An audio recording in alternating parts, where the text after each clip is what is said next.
চলতি বছরে সরকারি চাকরিজীবীদের জন্য নতুন পে স্কেল বাস্তবায়ন হবে বলে জানিয়েছেন অর্থমন্ত্রী আমির খসরু মাহমুদ চৌধুরী। বলেন, পে স্কেল নিয়ে আরও আলোচনা প্রয়োজন। সোমবার সচিবালয়ে পে কমিশন নিয়ে অর্থ মন্ত্রণালয়ে অর্থমন্ত্রীর সভাপতিত্বে বৈঠক অনুষ্ঠিত হয়।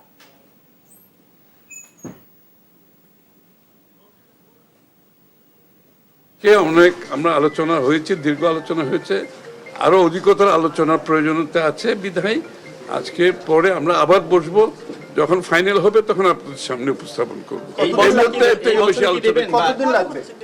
আমি তো বললাম পূর্ণাঙ্গ সিদ্ধান্ত যখন আসবে তখন আপনাদের সাথে তুলে ধরবো। এটা এখানে তো আলোচনার বিষয় না, দিনের এটা তো সময় মতো হবে।